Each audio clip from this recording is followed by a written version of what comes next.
This is a presentation of Northeast Streaming Sports.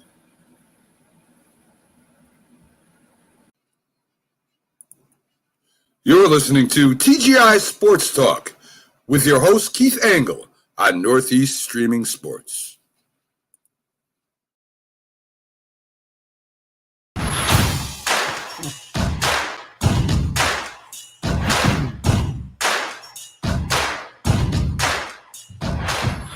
Good evening, everybody. Keith Angle here for TGI Sports Talk's College Football Huddle right here live on TGI Sports Talk and Northeast Streaming Sports. Hope everybody can hear me. I didn't hear any sound on the intros. I'm not sure why, but sorry about that. Hopefully you can hear me now. And we welcome everybody on Facebook, YouTube, Twitter. Just not sure if I'm getting on. Somebody give me a thumbs up. Gosh, what a week, guys, already. You know, we're leading up into, we had a great Army-Navy game last weekend. Heisman won by Caleb Williams. No surprise there. Hello, Carlos. Good to have you with us. So we come off the high of the weekend, getting ready for the bowl games, even the ones that are a little, which we'll talk about tonight. And then we get smacked in the face with this awful tragedy, the passing of Mike Leach, who, you guys, you know, he's a very polarizing figure. We're going to talk a lot about Mike Leach tonight. And, yes, definitely, Carlos. Rest in peace to Mike Leach. And hello again, Alan. I was on Alan's show a little bit earlier. I'll mention that again in a second. But we'll talk about Mike Leach. We'll have Jim Biringer on. I'll have, I think Mark Mancini will be on later. But love him or hate him, and he was a very polarizing figure. Mike Leach was, you know, an innovative, groundbreaking coach. Probably one of the top 20, not top 20 coaches maybe, but top 20 most influential coaches for sure. And sadly, he's gone way too soon, 61 years old. And he'll be missed by the world of college football. He was quirky. He was, as I said, polarizing. He was funny. He's brilliant offensive mind. Won at 3 schools that are not historically known for winning, and did a great job. And, you know, we'll try to keep it a little upbeat today, but, you know, it's sad to see Mike Leach go. And I got very, very strong feelings about Mike Leach. I think he is very underrated as a coach. I think he got a bad deal at Texas Tech, and we'll talk about some of that today. We'll dive into some of the games that'll get played, more coaching news this week, including the, you know, not the most important thing, but the coach that will take over for Mike Leach at Mississippi State. And then we'll get into your topics as well. We want to certainly cover what you guys want to talk about. We're going to talk a lot about Mike Leach. There could be, you know, detractors with us tonight, and that's fine. I mean, people can think what they want, but he was a great influence on. Listen, you cannot watch. You'll hear me say this tonight more than once, I'm sure. You cannot watch a college football game unless you're watching Army-Navy and not see the influences of the air raid, which Mike Leach and Hal Mummy created together, basically, as they worked their way from the sticks to Kentucky. Mike Leach took it and improved upon it later on at Oklahoma State as the offensive coordinator, and Texas Tech turned that program around, turned around Washington State. These are all programs, by the way, and he's not going to get into the College Football Hall of Fame for one reason. They have a totally arbitrary, and we're going to get into this tonight too, They have a totally arbitrary rule that a coach has to have a 600 winning percentage to get in. Some of the great innovators and coaches in general in college football history have not made it because of that. Howard Schnellenberger is not in the College Football Hall of Fame. Something needs to be done about that. Mike Leach's coaching tree. Yeah, I think it goes a little deeper than that, Alan. Very good point. You mentioned Dave Aranda. Neil Brown at West Virginia. Sonny Cumble. Josh Heupel. Don't leave Josh. Oh, you got Josh Heupel. Who else you missing here? Lincoln Riley. You got him first. Lincoln Riley, a staunch supporter of Coach Leach when he was going through his issues at Texas A&M, by the way. And there's a ton of other assistants around, including Wes Welker with the Miami Dolphins, who played at Texas Tech as well. Tim Couch, Heupel, and more, yeah. Tremendous job. Good day, CA. How are you today? Seems like he made football fun. I agree. I remember the mustache season. I think you would have enjoyed playing for Mike Leach. I mean, he was a character, man. I've read so many articles over the years and reread some of them that were posted the last few days where his former players would talk about, they would kind of get mad at each other because they'd go to meetings and they beg each other not to go off topic because he would go on for hours about stuff that had nothing to do with football. And, our meetings would turn into 3-hour meetings. So quite a character, and the world of college football will not be the same without Mike Leach for sure. I don't know one person who doesn't like Mike Leach, but he is a polarizing guy. I mean, if you know what went on, if you followed what went on at Texas A&M when he was out of there, there were people that were certainly not on Mike Leach's corner. I'm not going to get into a big debate about it, but he got chased out the door because, and he was wrongfully chased out the door because Craig James, his son Adam, was too big for his britches and thought because his dad was somewhat famous and he played on my team in the pros and, he had a solid college career. But Mike Leach said that dealing with Craig James was worse than dealing with every other parent that he had to deal with as a coach combined.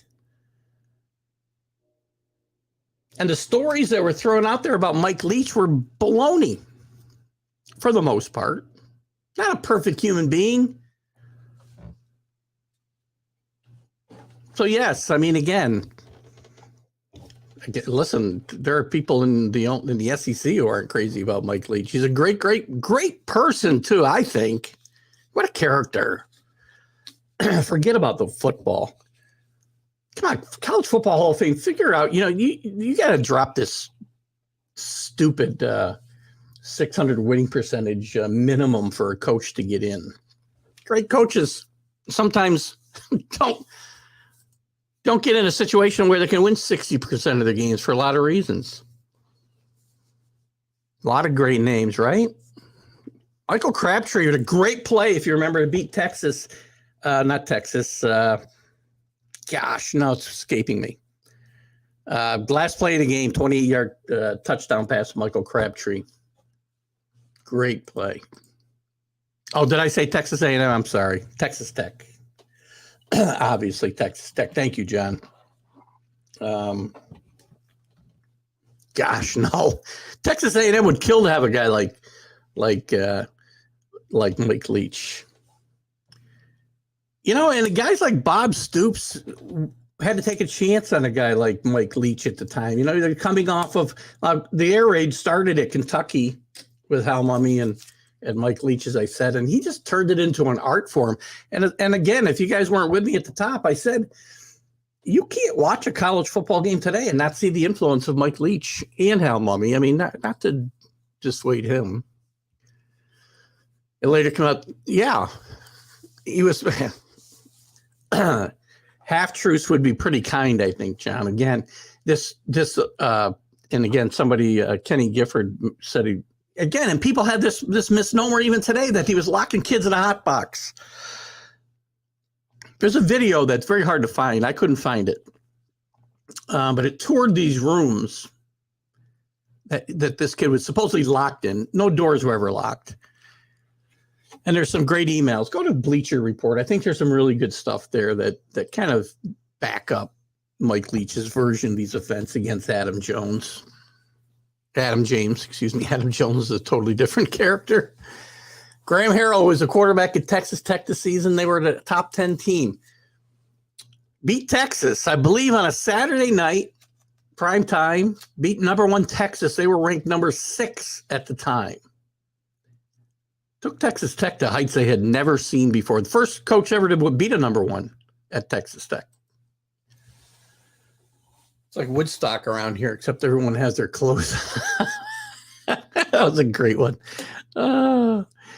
There's some great videos now. If you get on, probably all over social media, but some great interviews on the sidelines, and read some of the articles that his former players who loved him talked about. They'd go to 3-hour meetings and never talk any football. Put what coaches in with an asterisk, by the way. I'm not sure what that means, Carlos. It was Texas. Oh, was it? Oh, against the Crabtree catch? I think you're right. Why put an asterisk in? It's a stupid arbitrary number. 600. Howard Schnellenberger is not in the Hall of Fame. He deserves to be in the Hall of Fame and not with an asterisk next to his name. And so does Mike Leach. Do not put an asterisk next to his name. Get rid of the stupid rule.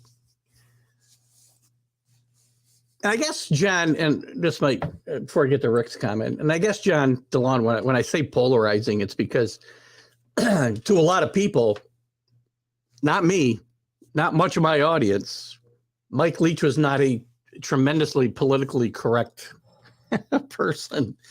So I guess that's where I kind of come up with that characterization. Back to our coaches, Keith, did you learn something from them that made you a better player in person? Nope. Yes, I did. Were they perfect? Absolutely not. But I learned much about life from all of them, for sure.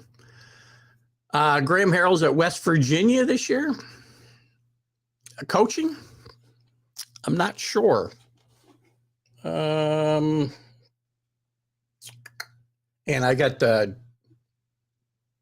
Jim in the waiting room. I'll bring him in just a second. I don't see him. He could be, John. I'm not really sure. Let me just get through these last couple comments. We'll bring Jim in. Robert played his... Don't know what that one is either, Carlos. Tech got as high as number 2 in the rankings in 2008, which I'm going to assume is the year they beat Texas when they were number 1 and they were 6. Unfortunately, got manhandled. I knew you had to throw that one in there, Alan. Great. So Alan says he was the coordinator this year at West Virginia. Good evening, Jim Biringer. How are you? I'm good. How are you? I got no sound. How come? I don't know. I can hear myself. I think it's my end. Hang on here, Jim. Because I can hear you just fine. Something I did. Let me turn this thing off. No, I can't hear you. Nobody can hear anybody.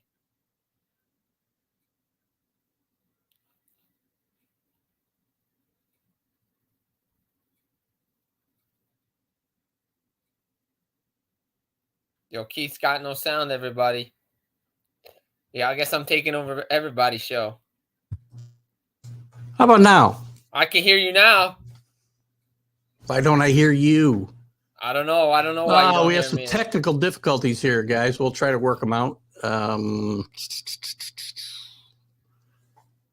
going to reboot my Roadcaster, so hang in there. Hang in there one second, guys.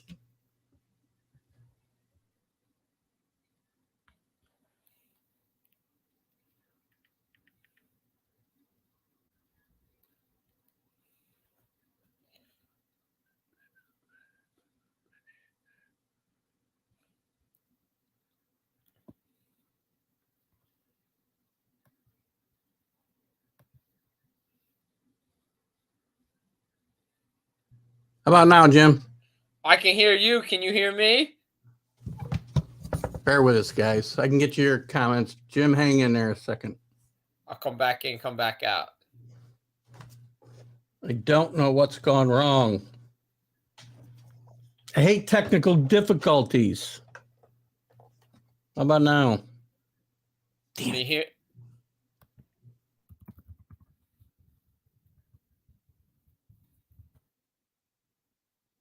Oh, Jimbo.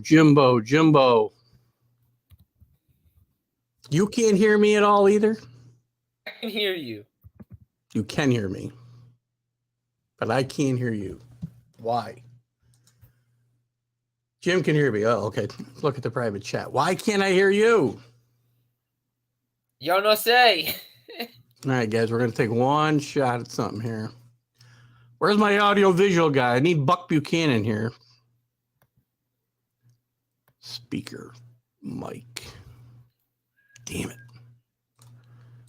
Don't know what we're going to do here, Jim. Damn it. Can you sign language or anything like that? I can, but it ain't gonna be pretty. I don't want to end the broadcast because then I got to start all over. I was on with Alan earlier and everything was fine.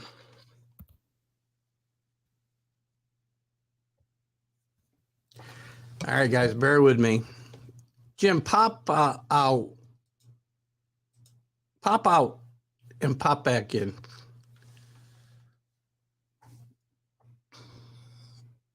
Don't know what's going on, guys. We can't hear Jim. And I want to hear Jim. Default. I can't hear anything either. But you guys hear me. I don't get it.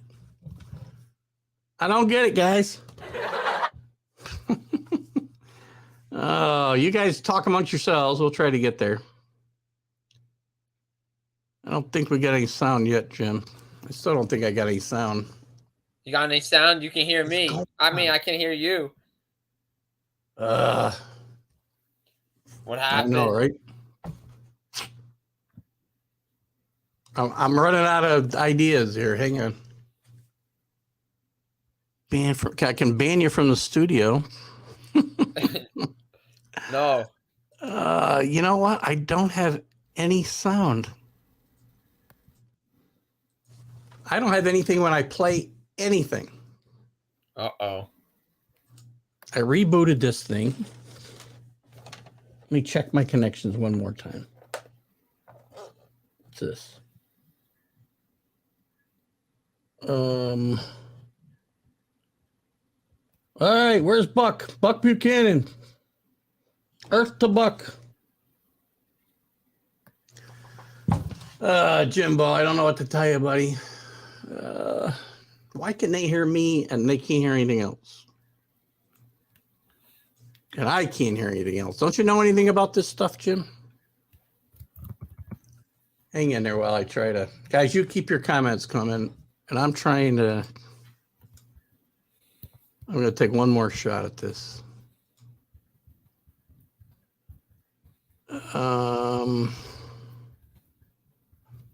Sure, that'll work. Audio. That's me. Mute you, unmute you.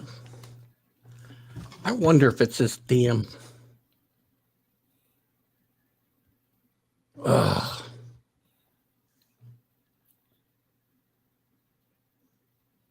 Turned off the Bluetooth.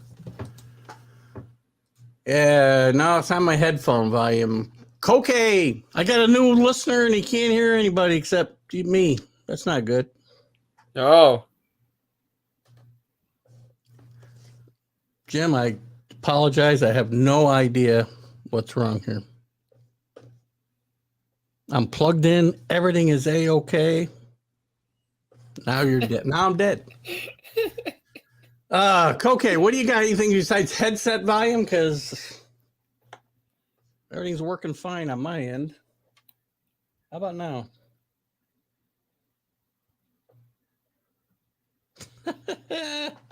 Great TV, Keith. Great TV. Doing, it's great. It's a great audio show. Visual thing. Maybe you can hold up cue cards or something, Jim. Oh. Wait a minute. Maybe we'll have Jim hold up cue cards. Give us your thoughts on Mike Leach in 100 words or less. Oh. What if I leave the studio and come back? Don't go away, Jim. I'll take over the show. Yo, what's going on, everybody? I'm running things here tonight. I don't know if anybody can hear me, but I'm taking over right now. It's takeover time with me, Jim Biringer. That's how you say it. Keep the comments firing in. I know Keith is... I got an idea. What? Don't go away.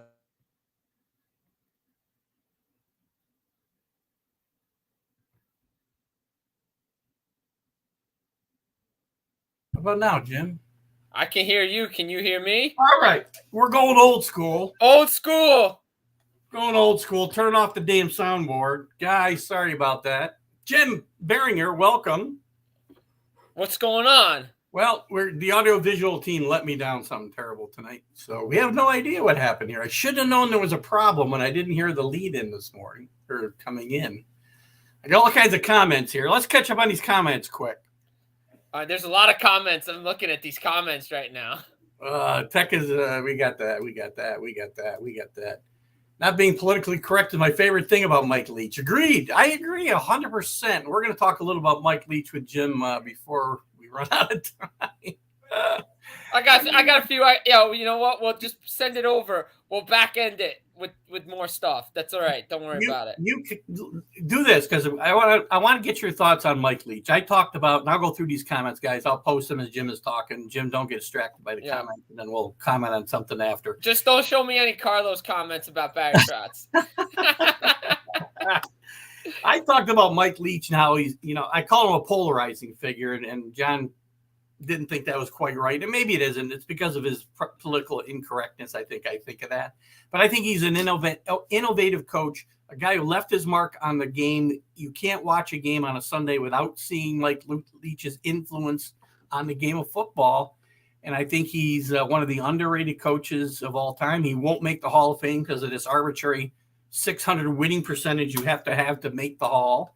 Stupid. And give me your thoughts on Mike Leach real quick while I jump through these comments.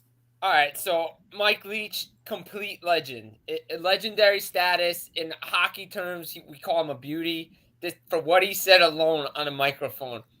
I was going through Twitter, YouTube, Instagram, all these little clips of. That's a great. Wait a minute. We got to go back to that real quick. I got to see that. Yep, there it is. Yep. Jim's number one fan. That's it. Absolutely. Throw it up to you. But to me, he's a complete legend of the game. Guy, where he ever went, all he did was win football games. Just his comments, what he said, especially this last year, talking about candy corn, hated candy corn. He's talking about gummy bears. I mean, this guy is an absolute legend. Coffee. He drank coffee because you felt he was supposed to, but he hated it. Yeah, but he's like, "Oh, what do you put in your coffee, Coach? Nothing. I just don't like to. I don't just drink it the way it is because So, but Mike Leach, tragic story. I mean, can't believe that he's gone. He's an absolute beauty. What he was doing, Mississippi State, where he did with Washington State, Texas Tech. I mean, all he did was win. This guy. That's all he did.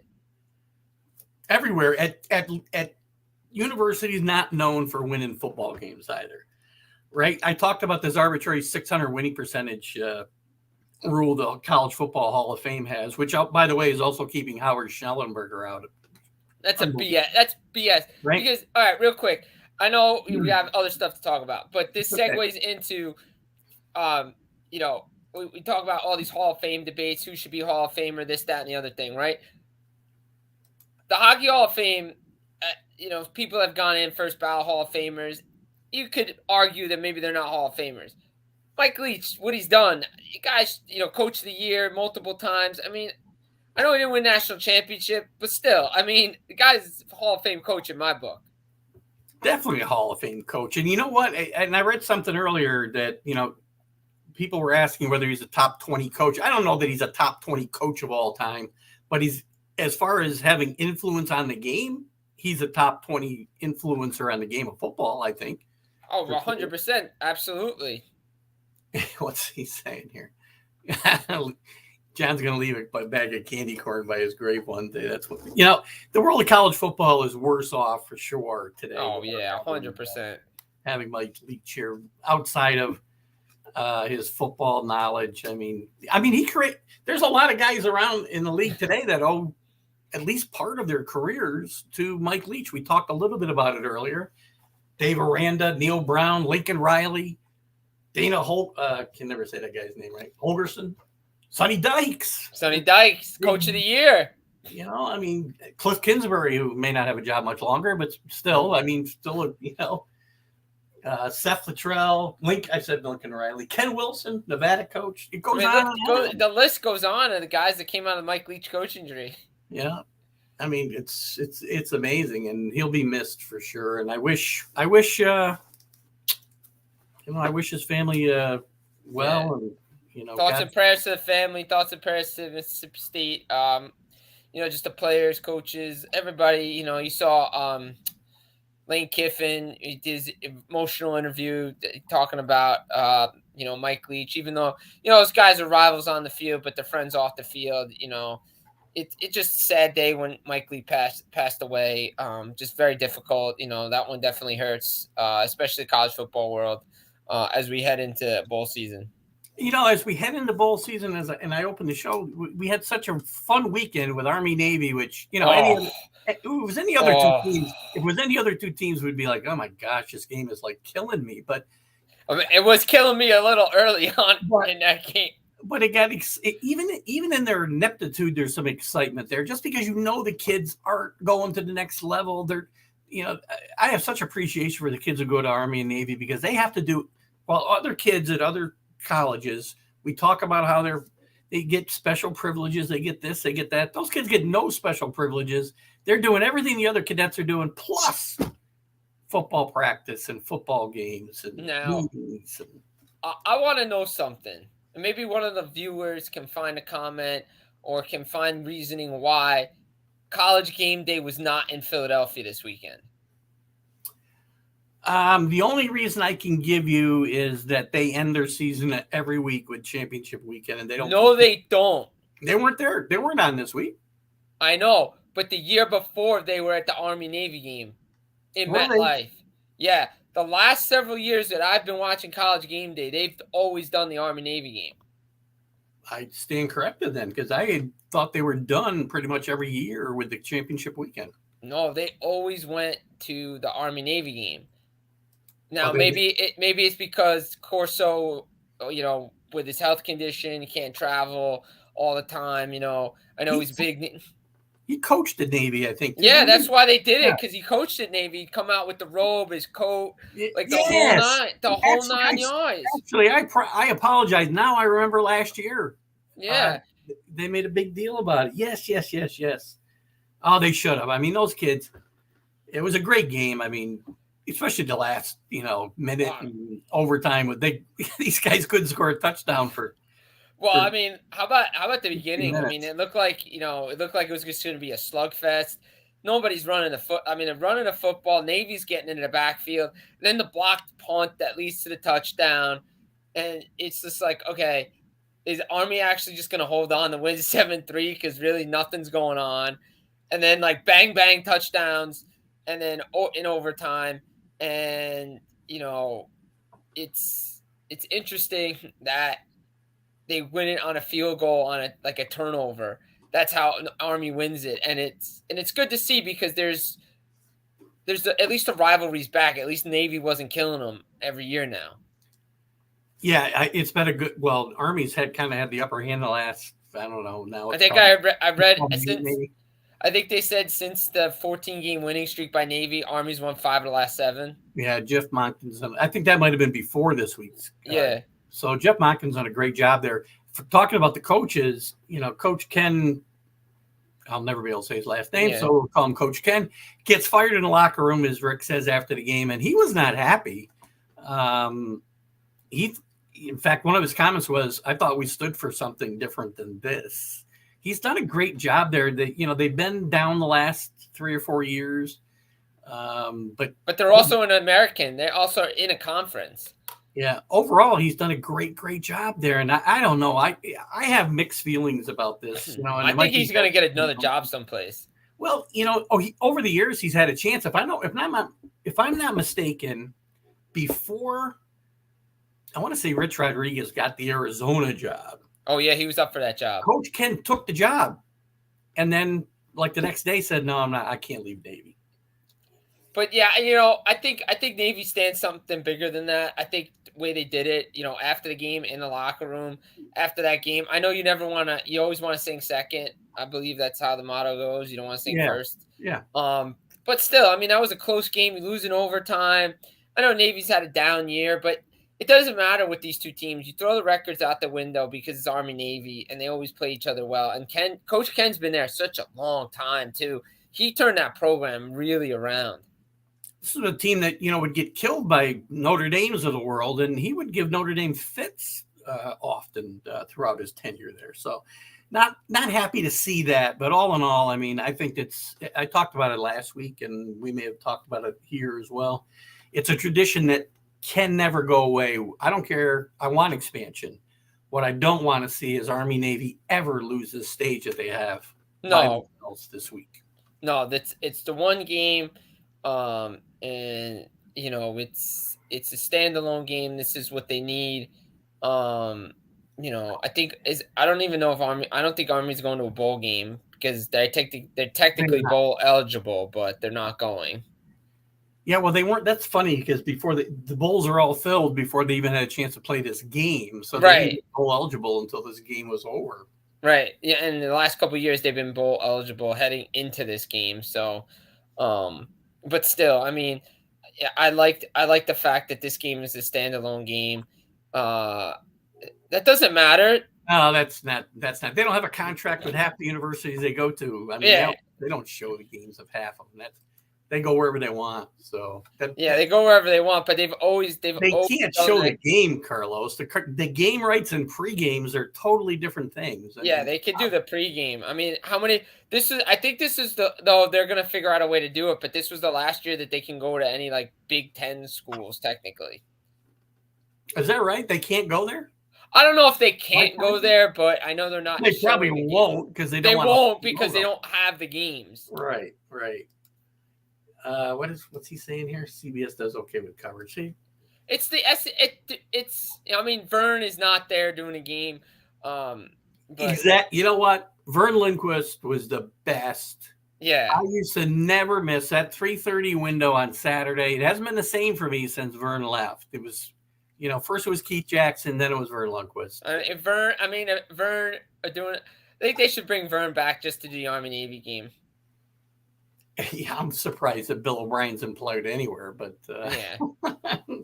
wait till after the season, John. It may. I think he's saying that they don't have jobs elsewhere, but I'm not a big Bill O'Brien fan. Nobody's a big Bill O'Brien fan. Yeah, we'll get into these games here in a second with But the Army Navy game, is just tradition. Shouldn't go anywhere. Should always be played. That's the quote unquote end of the college football season before bowl season, and I like it that way. I agree, and it's a shame. I've told you this before. Navy obviously plays in the American. Army's an independent. I don't know how much longer because independents are going to have a lot of trouble scheduling games here pretty soon. Air Force we know is out in the Mountain West. I want to see these schools all in one league. That's what I want. That would be great. That would be awesome. Give these kids a nice on that before they graduate and start their service. Yes, it is. It's a great. John says CBS is terrible. It takes them over 4 hours to broadcast games. I don't think that's all about the broadcast. It's about the games themselves. But I still think CBS still has some SEC games. They didn't lose the SEC time slot at 3:30. They're not giving that up. CBS? No, they got the time slot, but they're losing the league, right? Yeah. So anyway, it's a great game. Heisman Trophy. No surprise. Are we surprised? I'm not surprised. No surprise. But what I am surprised in is did you see the voting? And who came in second? Yeah, Dugan. Yeah. But I think that's because of what happened in championship weekend. Yeah. But you know what? Everybody knew Caleb Williams was going to win the Heisman. It would have been nice to see Duggan win it, but hey, you know what? I think it's entirely possible.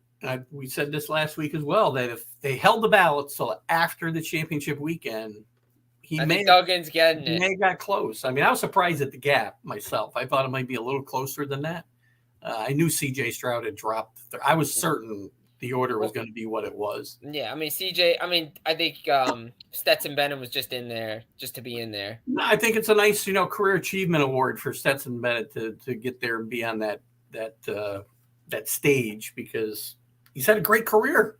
Oh, he's had a great career. I mean, he's been there for what, like 20 years now? What other guy has the kind of careers he's had where he's not only walked on, but they've tried to replace him every single year with somebody else, and they just could never do it. And all they've done is won a national championship, and they might win another one. So, yeah, exactly. They could go back to back. Games on TV just take. I don't know if it's again. There's too many commercials, but it isn't all the commercial. I mean, it's kickoff, commercial, play, I mean, what? That's TV in general. It's just, the big question is, will Caleb point finger? I don't know if he's going to paint the finger. I mean, look, Caleb, I think everybody expected Caleb Williams to win. Nice story would have been Duggan getting it, but he didn't. CJ Stroud just didn't have enough. He just didn't play well down the end of the season. There could have been I think if Blake Corum doesn't get hurt, he may have been in there as one of the four guys, potentially could have won it. There could have been a couple of other guys out there. I mean, maybe Devin Levi doesn't take a nosedive this way. There were other guys out there, but you know what? Hey, the right guy won it. Agreed. Jim, let's take a look, even though some of these games are probably going to be like unwatchable. I promised that we would go through the games that would be played before we meet again next week, which is the 20th of December. So let's go through these games. Okay. And we'll pick winners and losers. Okay. Miami and UAB will play, I think, Friday at 11:30 in the Hometown Lenders Bahamas Bowl. All right, Bahamas Bowl. Let's go. If I could go to the game, I'd be interested in this game, but I guess I go. I mean, the other night on one of my other shows, I was picking games, and I said Miami of Ohio. But I in the picks I'm doing for the bowl pick I'm gonna do with my friends, I picked UAB. So I like UAB here. UAB's program's come a long ways the last couple of years, and now they get a real. He's not. Coach Prime is not the only big name former NFL player getting a coaching job. Trent Dilfer will be the coach of UAB next year. Ooh, isn't that interesting? Yeah. I think the game of the weekend. Can we say this is the game of the weekend? Sure. I think so. Which one? Troy UTSA. Oh, I think that's going to be a great game. I think it will. Number 24 against number 25. It's the only ranked. I think the only game with only ranked matchup this weekend. Troy finished up the season really high. I'm really high on Coach Traylor and UTSA. Looking for their first bowl victory ever. Yeah. And I think this team will be in the conversations for that New Year's Day 6 slot next year. Watch out for this team. They came close this year, so they'll have a shot next year. So I think this will be a fun game. I'm going to take Texas San Antonio in this game. I like Troy. They've been coming on hot. I like Troy coming in this one. I think UTSA might, you got to get that first one to get under your belt. I don't know. It's going to be tough. Troy, definitely playing well down the stretch. I mean, it's only a 1.5 spread, so yeah. It's a true pick'em game. but it could go either way. But I'll take Troy. For those of you keeping score at home, that was the Duluth Trading Cure Bowl, by the way. I know that's important to a lot of you. And the Wasabi Fenway Bowl. Can we just stop having all these games at baseball stadiums, please? I agree. Pinstripe Bowl, Fenway Bowl, go away. We don't care. But, in the awkward bowl, we'll call it, I guess, Cincinnati is playing Louisville. And Cincinnati's new coach will be Louisville's ex-coach, and Scott Satterley. This is an interesting game. Cincinnati loses the championship game of the AAC to Tulane and ends up playing Louisville, who played much, much better as the season went on this year. I'm going to take Louisville in this game over Cincinnati. I'll take Cincinnati. Why not? Florida at Oregon State, number 14 Oregon State. You don't hear that very often, by the way. Good season by them. What a turnaround. Very good. In the Las Vegas Bowl, I'm going to leave some of the sponsors out of it. Yeah, the sponsors don't sponsor this show. We don't have to talk about That's a good point. You got Wasabi. If you want to sponsor this show, we'll talk about you, and we'll stop talking about getting one to the Fenway Bowl. Yeah, exactly. You want to start sponsoring us, then we'll talk. But we're not mentioning your name. I'm taking Oregon State. I love what they bring, the Beavers. Just the way they knocked out Oregon, take them out of the Pac-12 championship game. What a turnaround. Last year they were 1-11. Now they're sitting 14th in the rankings. 6 Pac-12 teams in the rankings. And, a lot of these teams look good. Look, Florida had some big wins to start the year. But I just think Oregon State's a better team all around. I will take Oregon State here as well. I think they've played very good football. I believe their coach got a extension. He did week 2, so good for him. Good for that team. And guys, I'll get to your comments. I want to get through these games. There's a few more we'll get through, and then we'll see your comments before we let Jim go. Washington State. Speaking of Mike Leach's former teams that he won with, where a lot of people didn't. Washington State at Fresno's, not at Fresno State, but it's the LA Bowl. I won't even mention it for whatever reason. It's the Jimmy Kimmel Bowl. Good grief. I'm going to take Washington State here just because Mike Leach. No other reason. I like Fresno State here. I think they're a better squad than Washington State. I mean, look, Old Chrisman always puts up a good fight. Yeah. So Fresno's a good. It should be a good game. I mean, 2 quality teams here, but I just think Fresno State will be able to edge them out.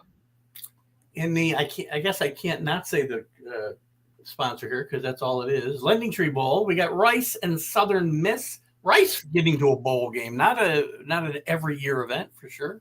No, I mean, they're going to be excited, jacked up for this game. Southern Miss, good squad. If this is a game that you're circling to watch, I'm not. All right. But I guess I'll take Rice in this one. And I'll take Southern Miss here. I'll take Southern Miss in this game. In a game with a little bit of interest, the New Mexico Bowl, SMU and BYU. This should be a fun game. I think it should be. Might be a high-scoring game. I'm going to take SMU here over BYU. I like SMU here, too. BYU a little bit disappointing this year as they head into the Big 12 next year. Yeah, I like SMU. I like SMU in this one. We'll take the Mustangs. North Texas has had an up-and-down season, but they did win their conference championship game, I believe, 2 weeks ago. They're going to play Boise State in the Frisco Bowl. Boise State didn't have a bad year.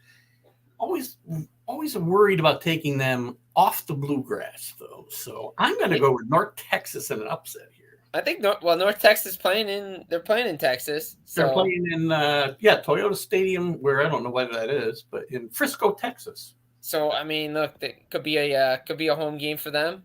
Advantage North Texas. Boise State's got a good squad though, but again, they're more used to that blue turf.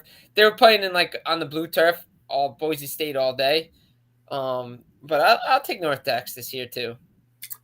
And the game Monday night, Marshall in the Myrtle Beach Bowl. I wish I was there playing golf, not watching this game. Marshall and UConn. Jim Moore, listen, I make a lot of jokes with Mac McGrath about UConn and them being terrible. Jim Moore did a pretty good job there in his first year to get them bowl eligible when they've been nowhere. Unfortunately, the Cinderella story that is UConn's going to run out. Take your We Are Marshall here. I just like Marshall. all the way, especially what they did this season, the upset of Notre Dame early in the year. But even after that, they put together a good season. I will go with you with Marshall there as well. Tuesday, our last games before we'll get to these other games next week. Eastern Michigan will be at San Jose. Guys, stop saying that. I wish I get that out of there.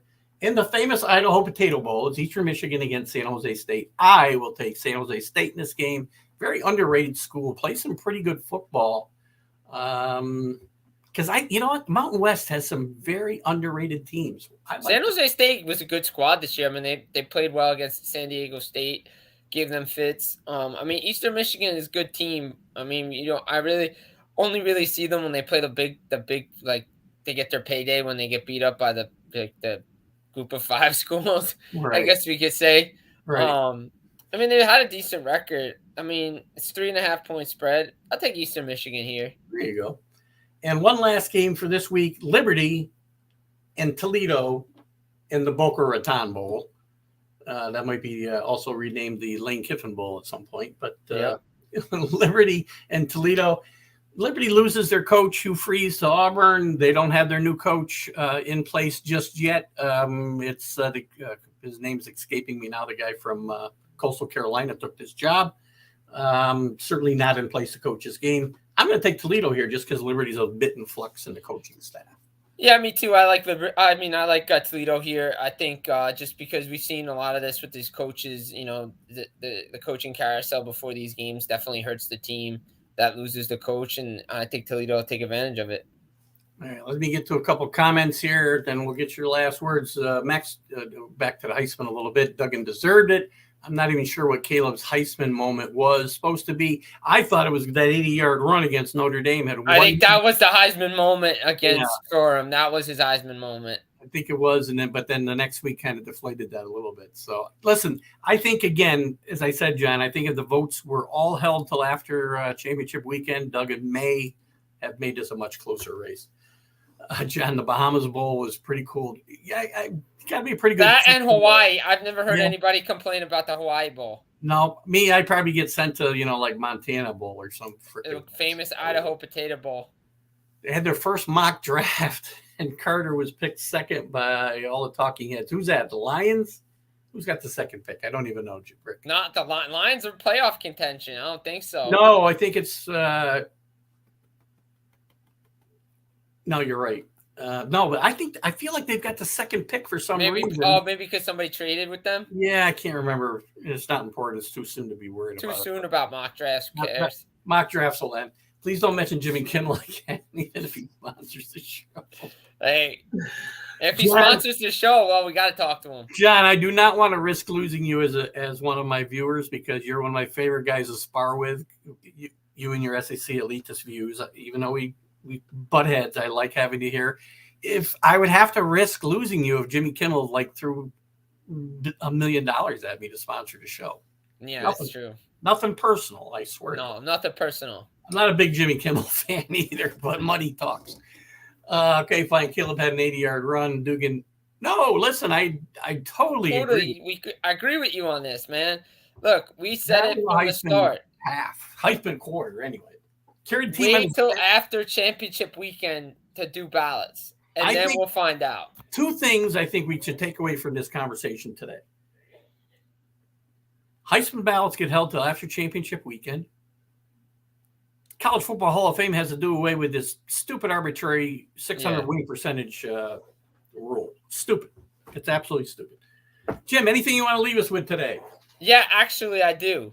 I was looking it up. Check this out. Miami Hurricanes basketball back in the top 25, first time in 4 years. Jim Larengara does a very good job down there. Yes, they do. In a place that it's hard to win a basketball game. So good job, Jim Larengara. Stay there. Do well. Good job. Absolutely. So I just want to point that out. And yeah, it was a good show outside of the technical difficulties at the beginning of the show, but that's okay. Well, hey, 15 minutes of dead air. What the hell? They can all hear us. The funny part is they can all hear us. They could hear us. You just couldn't hear me. I could hear you fine. I could hear you fine. I should have just been like, do-do-do-do-do. Well, I want Amanda to send over the tape of you singing during that. Yeah, well, that's a private tape. That's not on air. I'll give you one more thing. We'll let John get one more comment here. Fact, USC only beat 4 teams with a winning record this year. Hey, I mean, look, you go back to the, like I said last week on the show, you go back to 17-3, 4th and 8, second quarter. That's all you need to know. Agreed. That's why they're not in the playoff. Oh, I think he's talking about Caleb Williams. No, I know, but what I'm saying is Utah, if you're up 17-3, 4th and 8, your defense just has a turnover. Why are you going for it? Good point. And now you would be playing, you'd probably be playing Michigan, but still. It would have been fun. It would have been fun, but you're not. And you have Tulane instead, I believe, right? Yeah, Tulane. Jim, thanks for coming in. Thanks for sitting through our audio difficulties. I'll have to figure out what that problem was before I go on again. I was on earlier and it was fine. So anyway, I mean, you just got to do what you got to do, man. That's Sometimes I should have thought to unplug everything and done it this way from the beginning. So next time we'll remember. Absolutely. Absolutely. But it's always a pleasure to come on here, talk some football, basketball, whatever. Enjoy the comments, have fun with the comments. Maybe they'll sing along next time. Right. Jim, thanks a lot. Have a great night. We'll talk. All right. Have a good one. Next week. Bye. Bye. Jim Biringer, the great Jim Biringer from the Mad Radio Network. You hockey fans can also catch him on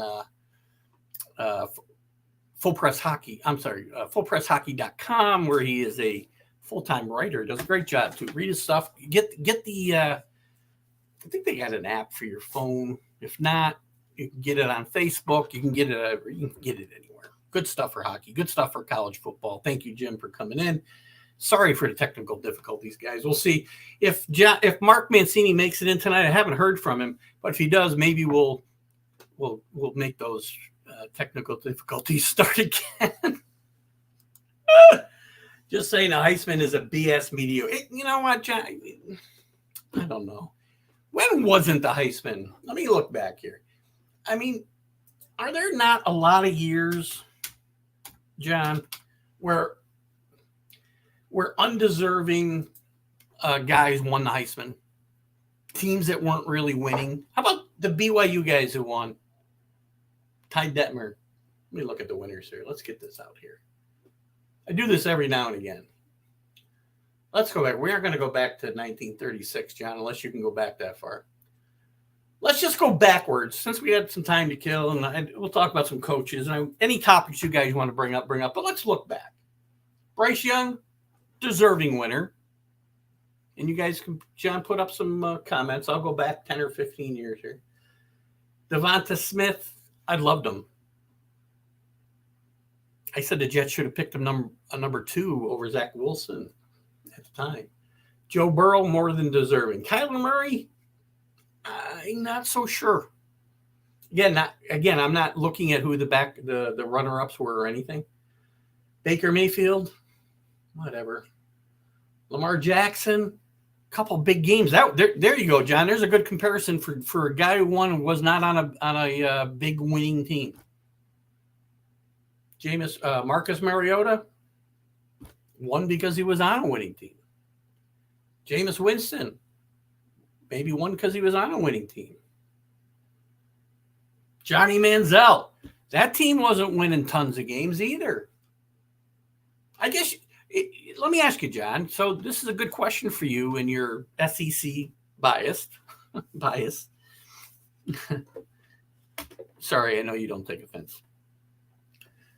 I give you Johnny Manziel in 2012 against Texas A&M and Caleb Williams for USC this year. Texas A&M was an overrated team that year. Robert Griffin III, deserving. Cam Newton, deserving. Mark Ingram, deserving. Sam Bradford. Now forget about NFL. Don't tell me about what they did in the NFL. Don't care. That has nothing to do with this award. Best college football player. Sam Bradford maybe was that year. Tim Tebow, you can't argue. I think John's going to tell me Tim Tebow should have won back-to-back. Troy Smith. Excellent example of a winning team carrying a guy to the Heisman. Should Troy Smith have been a Heisman Trophy winner? I won't say no, because leadership means something. He led this team to a really terrific season and kind of rebounding the program a little bit. Reggie Bush, he wants his trophy back now that the NIL is legal. Jason White. Carson Palmer. Eric Crouch. There's another example, just like Troy Smith. Best college football player. Not the best stats. That's why I think Duggan should have won. Leadership means something. No better leader than Max Duggan this year. Chris Wenke. Ron Dane. Had some great numbers. What did Wisconsin win? Ricky Williams, Charles Woodson. Danny Werfel. Eddie George. Rashawn Shalom. Charlie Ward won at Florida State. Come on. Gino Torretta. A lot of undeserving winners here. Ty Detmer. Andre Ware put up huge numbers. Was Houston? What were they playing for? Probably Barry Sanders at Oklahoma State. You could probably say the same thing about. Vinny Testaverde, Bo Jackson, Doug Flutie, one play. Doug Flutie won for one play. Team played pretty good that year, by the way. Went to the Cotton Bowl. I think they had one loss.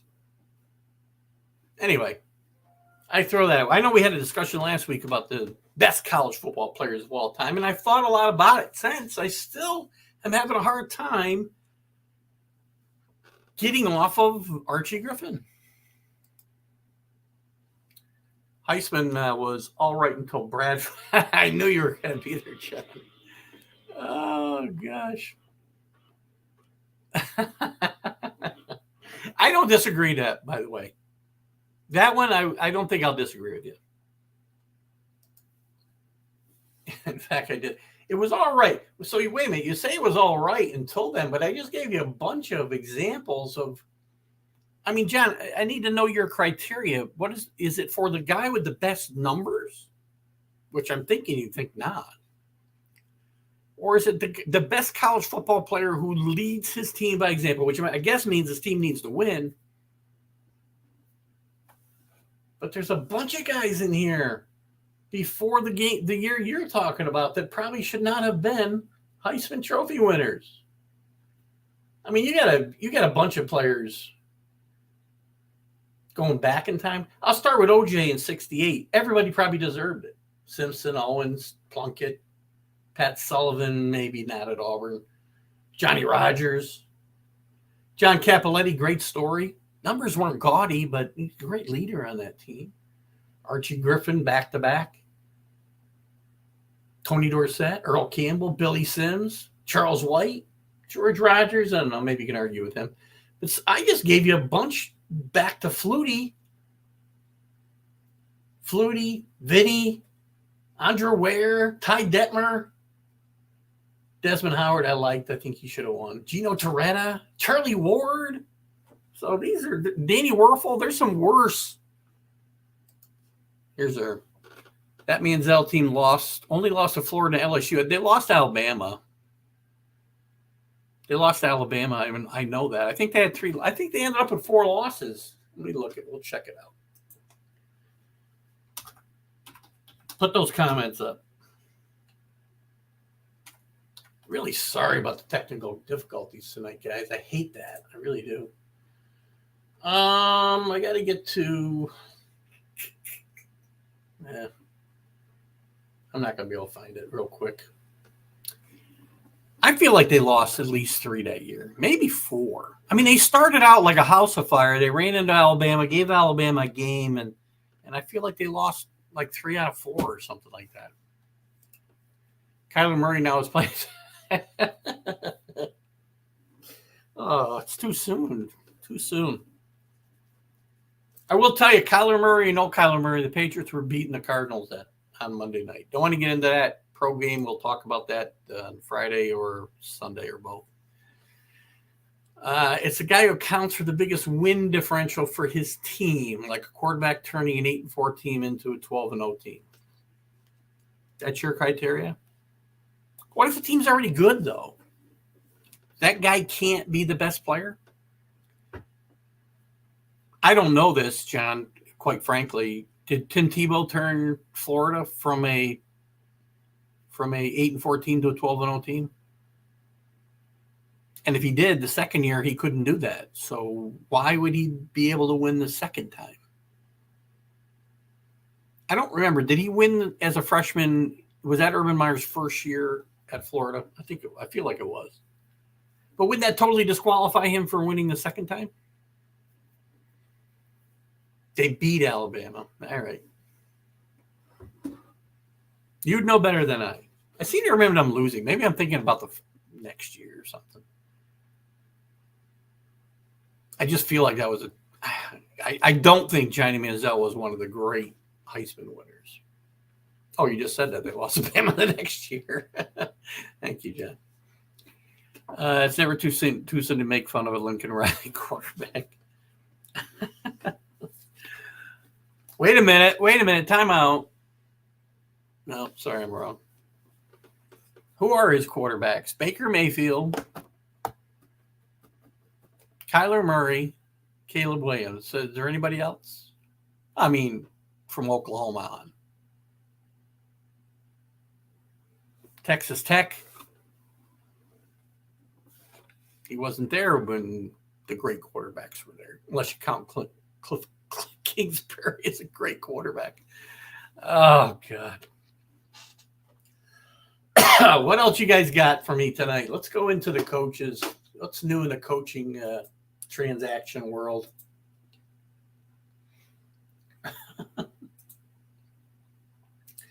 we had a few. Oh, geez. Damn it. What happened to my screen? Totally screwed up. What do you got here, John? Jalen Hurts. That's right. Jalen Hurts. Great college quarterback. Great NFL quarterback so far. Jalen Hurts was really good at Oklahoma. I don't know who won the Heisman Trophy that year, John. Let's see. Who won the Heisman Trophy? So that would have been the year Devonta Smith won. I love Devonta Smith. So I believe Jalen Hurts would have been in that race, probably finished in the, I'm guessing he was a finalist that year. Again, I'll defer to you, John. Unless I got the wrong year. I think that was it, though. I was a huge Devonta Smith fan that year. I thought I still think he has a chance to be a generational type player in the NFL, which has nothing to do with the voting of the Heisman. Coaching news. We talked about Seth Luttrell actually being in Mike Leach's coaching tree. He got fired. He got fired by the Mean Green. Who is that? You know, I hate this. I don't know why I use this site because you can't tell who the frick the teams are. Oh, they're Texas Mean Green, dummy. They're going to a bowl game. They fired their coach. So Seth Luttrell's out. Come on. Eric Morris, Washington State offensive coordinator, is in. Jeff Brown, we know, left Purdue to go to Louisville. Still a little surprised at that move. Ryan Walters, Illinois defensive coordinator, is a new coach there. We talked about Ken Tolola. I know I tried. Unjustly fired after going 109-83 in 15 seasons at the Naval Academy. I think it's an abomination. I know he's had some bad years the last 3, maybe 4. But what he's done at Navy is really unparalleled, unless you want to go back to the 50s, 40s. Not cool. We talked about Troy Taylor replacing David Shaw. Tim Lester.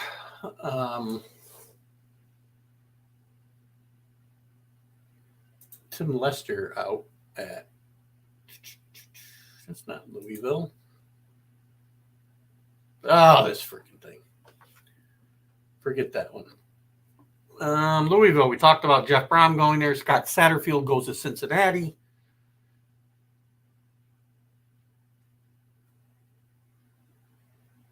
UNLV fires their coach Marcus Arroyo. Barry Odom, Arkansas's defensive coordinator, gets that job. We talked about Luke Fickell going to Wisconsin. A little surprised. Luke Fickell stayed this year. That team heading to the Big 12.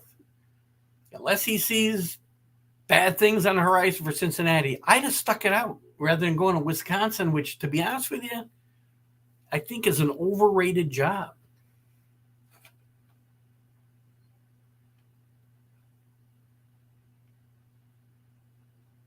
What do you got here, John? It's never found. I got it here somewhere. What are my thoughts on RG3 misspoken comment? I believe him. I might have missed it. Let me pull it up here.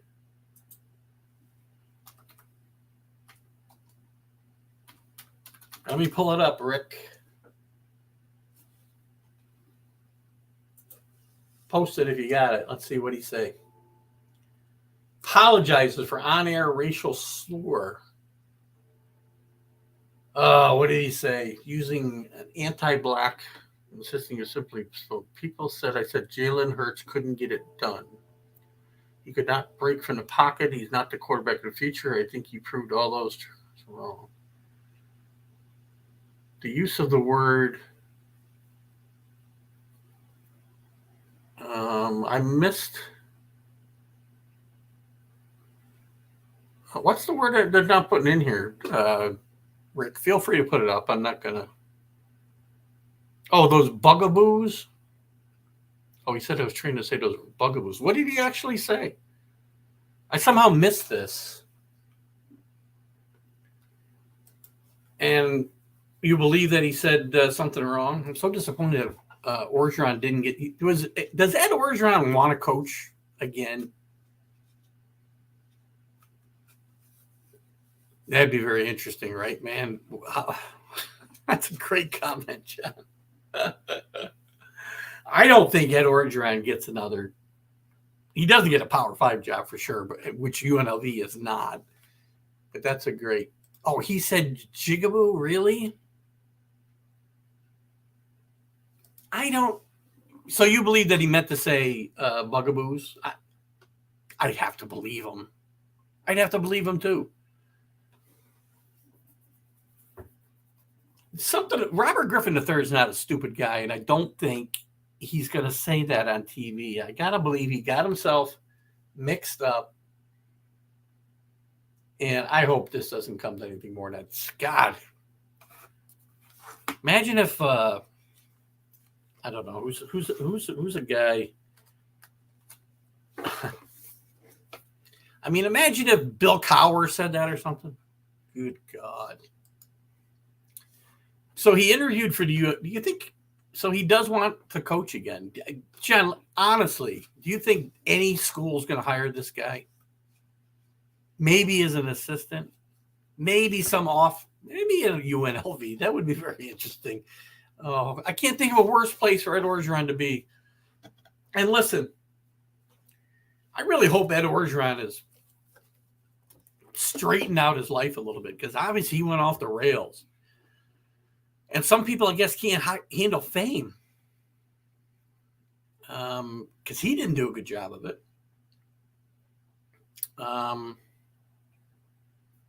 Maybe he'll get a job, in the MAC or Mountain West or something. I don't know.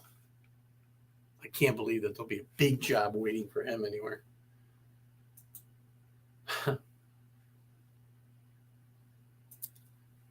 What else did I have on my? How about any other coaches?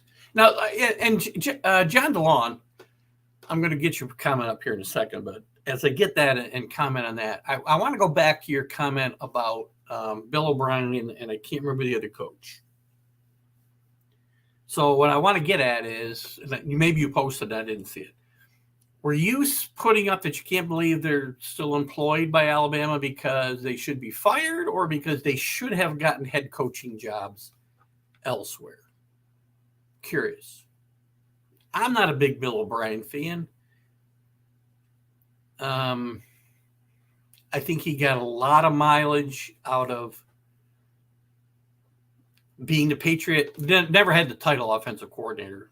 Had a very famous blow up with Tom Brady on the sideline, which again is neither here nor there. That happens a lot. But I think he got a lot of mileage out of, pulling Penn State out of the cesspool that they turned into, and got a lot of leeway at Texas. I mean, he didn't do badly, but, couldn't win a playoff game. And then when they gave him the keys to the cupboard, he just completely went off the rails. This is about Orgeron. He may not want to coach again. He might want to keep up the appearance of looking for a job, getting set around. That's probably a good point. I think he's being very well taken care of by. I'm not even sure, though. I mean, if his money was guaranteed, they got to pay him anyway. They didn't fire him for cause, I don't think. I think a lot of the stuff, if I'm not mistaken, John, maybe I'm wrong. I don't think he got fired for cause. I think they just fired him. Cause meaning, he had strippers and cocaine going every night. He has a condo in 38, and he splits his time between chasing women and counting the millions he swindled out of LSU. So, John, would you call John, and I know you're an LSU fan, John, so would you call him the greatest fluke coach of all time? He was on the cusp of getting fired before Joe Burrow transferred from Ohio State, correct? So did he luck into a national championship, or did LSU was right to keep him around because he was the right guy for the job, and then he outlived his usefulness? Or I'd call him a fluke. Okay, good. I'm glad we're on the same page here. Because Bill O'Brien is woefully underperformed almost everywhere he's been. And he keeps getting brought up for head coaching jobs all the time. Nebraska had him in for an interview. NFL teams will have him in for an interview this year, guaranteed. I'm sure I know his name came up for Colorado. He'd fit perfectly at Colorado, I think. If you wanted to continue the losing tradition, that is. Let's look at some of the other coaches on the hot seat and think, are they going to get fired or no? Pat Fitzgerald at Northwestern. He's a good coach. That's a tough place to win consistently, albeit he was awful this year and last year. Had a really good year during the COVID season. I'd like to see them keep Pat Fitzgerald and turn it around. Danny Gonzalez in New Mexico, I don't know enough, quite honestly. This is the coach's hot seat rankings, by the way. Jimbo's still number 3. Jimbo's not getting fired, guys. Nobody's paying $86 million for him to go away. Butch Jones, yes. Butch Jones has probably coached his last game in the NCAA. Maybe he makes his way back to Alabama. Who knows? Marco Cristobal not getting fired after 1 year. Bad year, I will give you that. But he's going to get a chance to turn this around. Neil Brown keeping his job by all accounts after being rumored of being fired most of the year. Jeff Haley at Boston College, still a bit up in the air. Brent Venables not going anywhere. Mel Tucker's not going anywhere. Too much money to pay him to go away to. Billy Napier, I think, had a good enough year at Florida the first year. John, you can pipe up on this, to keep his job, but he better get it turned around in a hurry. We'll look at some of these other ones. Let me see what's John got here. per Matt Moscona, give me a name I can pronounce, of ESPN Radio Baton Rouge, LSU wanted to fire O for cause at the end of 2020, but O threatened to rat on LSU to the which, yeah. Some of that stuff's still following them around, isn't it, John? Is that all sorted itself out? I think, I haven't heard a lot about it, but I don't know that everything's been finalized as far as investigations into some of the stuff going on under O's regime. By the time LSU came to keep your mouth shut buyout agreement with Orgeron, it was too late to fire him and hire a new coach. That's why 2021 LSU was so bad, because O was checked out. That's a good call. Good stuff. And the players know it. Always a bad combination. A coach who's checked out and a players who know it. And a transfer portal to get yourself out of town. Which, to be honest with you, I'm fine with in those kind of cases. Michigan State, not for his record, but for the tunnel incident, lack of control. That's a great call. Here's the thing. Now, this is a way a university could probably get out of paying Mel Tucker. They could probably, this could be a cause issue. He could be fired for cause if he was held accountable for the tunnel incident and lack of control of his team. I guess you could make an argument. I'm sure there'd be a court battle and they could get out from under that buyout. That was an ugly scene and uncalled for on any level of football, sports, etc. There were people blaming the small tunnel. Come on. Act like human beings. Teach the kids how to behave in those types of situations. Parents and coaches. Parents, do not forget the parents in this incident. And these things shouldn't happen. Nate, how are you, buddy? Butch Jones is the worst head coach in D1. I don't disagree there. Good call. Why do people, great to have you with us tonight, Nate. Why do people keep giving him money to coach football? You know what? He had a couple good years with Brian Kelly's players, I think, at Cincinnati, right? And Nate, you can correct me if I'm wrong. He parlayed that into the Tennessee job where he did a horrible job. He goes to Alabama and gets the Alabama Reclamation Project award, which seems to happen to coaches down there. But then moves on to Arkansas State, where he probably should. He's got. If you can't win at Arkansas State, the league's not that good. He's not even competitive. Butch Jones, if he had stayed at Cincinnati, he probably would have been fired in another 2 years, and we never would have heard his name again. One man's opinion. That's why he'll never get another job that matters. It's too widely known that what he did at LSU, and someone I know that used to play for Ole Miss says he did the same thing to them. I think Coach O ought to stop doing his whining, complaining. He's been doing it ever since they passed him over at USC. Great. Thanks for the comment, Nate. Not our best show tonight. We had a lot of technical difficulties, and we're filling a little time here at the end, but I do appreciate your kind words. I miss you too. And we gotta, we'll have to get you on the show here. Maybe we'll have you on the show before the playoff. Just to get kind of your take too. Love to have you on. And Brian Kelly did make Butch. You're agreed. Oh, in Central Michigan. I forgot about that. Good call, Nate. Nate's a man. Nate, check out Nate. Nate, put a little oh gosh. All I remember is the Safety and Sports Radar, which I don't know that you're doing that show anymore. What's your college football show? Put it up. We'll give you a little plug for sure. Put it in the comments. I'll get it up for you. What was the other question before I went off?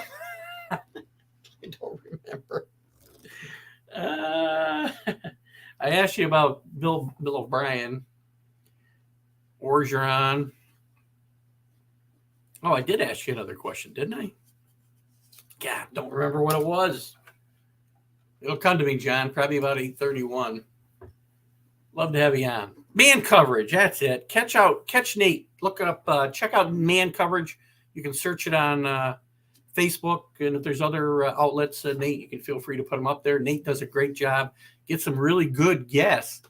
Nate's a big Tennessee fan, so John, don't get mad at him. And he does a great job over there. I'm not sure. I forget your co-host's name, but you guys do a great job. I'd check you out when I can. So we'll have Nate on. Nate's a really, really good college football.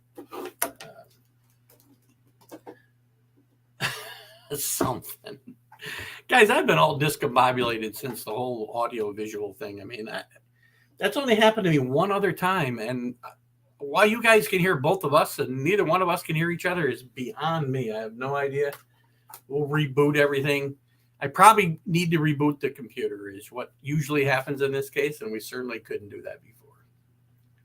There we go. Man coverage. They're having All-American Aaron Dykes from Richmond on the show Saturday, live from Knoxville. I thought you... Now, Nate, you're a Buckeye. I could have swore I've seen Tennessee jerseys behind you. Apologize for getting that wrong. Let me look at a couple other guys who are theoretically on the firing line here. They got to update this thing, I think. Supposedly this is updated at 8:21, which is now. Mike Bloomgren at Rice is in trouble. You get Rice to a bowl game, you can't get fired. You just can't. Tom Allen at Indiana, things have gone downhill for Tom Allen since, he was mentioned for some pretty decent gigs after Indiana had a great season. I think they finished number 12 in 2020, and they have been nowhere near that since. Tom Allen may have missed his opportunity. Greg Schiano at Rutgers. Second go around for Greg Schiano has not been very good. Rutgers is not playing in the Big East. Rutgers is now playing in the Big Ten, and it shows. And Greg Schiano was a good coach at one time, but now the Greg Schiano that we're seeing now is the Greg Schiano that we saw at Tampa Bay. How happy do you think Tennessee fans are that, he never got off the airplane? Ken Wilson at Nevada, Brent Pry at Virginia Tech, one season. There's not much patience for coaches these days, right? Justin Wilcox at California. Now, this has been updated because Coach Ken is still in here at Navy. I think it's still a huge injustice for Coach Ken to get fired at Navy. Huge. Dana Holgerson at Houston, word is he's probably safe. Tommy Chang at Hawaii. Nobody's going to win at Hawaii. Go get June Jones back if you want to win at Hawaii. He's the only guy who's ever won there. Any other big names here? Joe Moorhead at Akron. He's going through jobs like crazy, Joe Moorhead. Terry Bowden at L.A. Monroe. I didn't realize until early in the year when I started checking out this website particularly that Terry Bowden was still coaching. Maybe Auburn should have brought him back. Sonny Crumby at Louisiana Tech. It's funny, some of these coaches we talked about on Mike Leach's coaching tree have been in trouble this year. Matt Campbell at Iowa State. Matt Campbell, is the bloom off Matt Campbell's rose? I'll get to your comments in a second here. Had one of the greatest seasons in Iowa State history just a couple years ago. Last 2 years have been very down for Matt Campbell. Matt Campbell was one of the hottest, if not the hottest name in the coaching carousels for a couple of years. Has he missed his chance? Interesting to think about. We'll find out very soon. Tony Elliott at Virginia. Don't put Tony Elliott at Virginia on this list after what Virginia went through here just a few months ago or a few weeks ago. First-year coaches at Virginia and Virginia Tech, and they're both in trouble. And everything that went on in Virginia the last couple of weeks, you're not going to fire your head coach. And I also like you guys' opinion on too, an awful tragedy. And it affected the end of the season for Virginia. The NCAA, if you don't know, has granted these kids on Virginia who want it an extra year's eligibility. And while, this was an awful tragedy, and I talked about it here, and, football takes a backseat to what happened. These kids lost their lives, and the kids left behind were affected as well. But, it feels like it could be a slippery slope here. If you start, again, awful tragedy. I get where the NCAA is coming from. Just not sure that it's the kind of precedent you want to set, because what else are you going to give kids extra year eligibility for? Just a thought. I don't have a problem with it per se. I just worry about the precedent that's been set here. What do we got here? John, Ohio people like to move to Tennessee when they're tired of all the... Listen, us New Yorkers want to move to Tennessee as well, by the way, because I've had it with New Yorkers and in taxes and who they vote for and such. Where are you, John? I might head to Louisiana. I need someplace red with no state income tax, where it's not oppressively hot, where there's not snakes and alligators and hurricanes and tornadoes. Where do I go? Maybe Louis can help Buck with your... I guarantee I'm going to reboot my computer. I'm going to be fine. Oh, my God. That's a good one, though. Another Perth joke. I'm sorry when you guys are left out of these Perth jokes.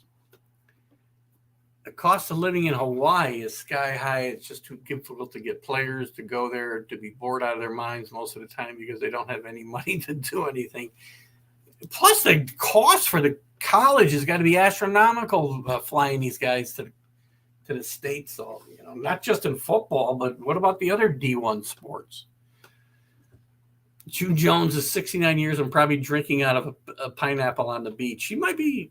I can see him now in his Hawaiian shirt and something with a straw. Definitely. Johnson, Mississippi. The taxes aren't too bad here. Do I want to live in Mississippi? Can I play golf year round in Mississippi, John? Guessing I can. Aren't I going to get hit with tornadoes, though, in Mississippi? Nate, what do you got? Agreeing with Coach Ken and Navy. It is BS, right? And we talked about this earlier. You fire him in a locker room after losing in double overtime. Kids crying. The poor kid who fumbled the football, I felt awful for him. And you're right. Navy players don't. I think it's same as at Army, too, if I'm not mistaken. Actually, I think it was the same with the all the military academies, right? They didn't get the extra year for COVID. They probably can't because they got to matriculate out of there. But look at this is a guy who's given a lot to that program. This is a guy who's had chances to go other places and stayed loyal to Navy. Nate, you might know this. I said earlier that I think this is going back maybe 10 years. The Arizona job came open, and I think maybe it wasn't 10 years. It could have been sooner than that. It was either the year that Rich Rodriguez took that job or the year Kevin Sumlin took the job. They offered it to Coach Ken, and I think he took it and then said, no, I can't leave the Naval Academy. Matt Campbell should have bolted. Yeah, Matt Campbell's a boy. Can't win it. You can't win consistently at places like Iowa State. You just can't do it. We're running out of time, but we'll get through your comments here. Hard to win without Brock Purdy. Oh, Brock Purdy. Brock Purdy, the story of the NFL right now.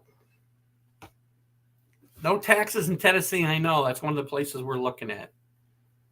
But now little granddaughter's here. Nobody wants us to leave, including my wife. So I got to have two places. If you want no state income tax in Texas, no, that's too hot. Florida, too hot. snakes, hurricanes, mosquitoes in Florida. Yeah, no, I can't. I hate them.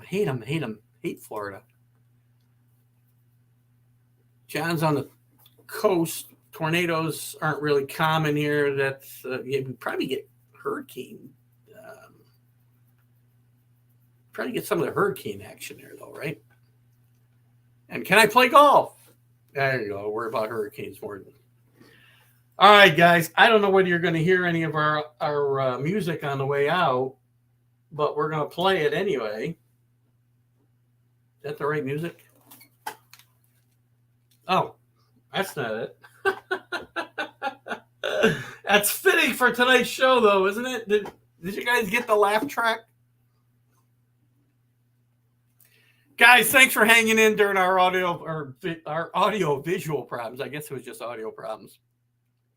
We had a great night tonight. I appreciate you guys all joining in, pulling me out of the fire when it starts up around me. Thank you so much. John says the golf is pretty good in Mississippi. Well, maybe check it out. All right, guys, have a great night. We'll be back next week with more bowl predictions, more coaching news. We'll have Jim Biringer on, and maybe we'll have Nate Schmidt on with us. I'll reach out to you, Nate. Thanks for popping in tonight. Guys, you can catch this tomorrow on Roku about 11:30 the next 2 days. You can catch me here Friday with Carlos on Are You Serious? You can catch me Sunday with the Sunday Stream of Consciousness, and we'll be back here next Wednesday night. Have a great night, guys. Oh, come on, Nate. You're killing me. Send me pictures. Have a great night, guys. Keith Engel for TGI Sports Talks College Football Huddle right here on Northeast Streaming Sports.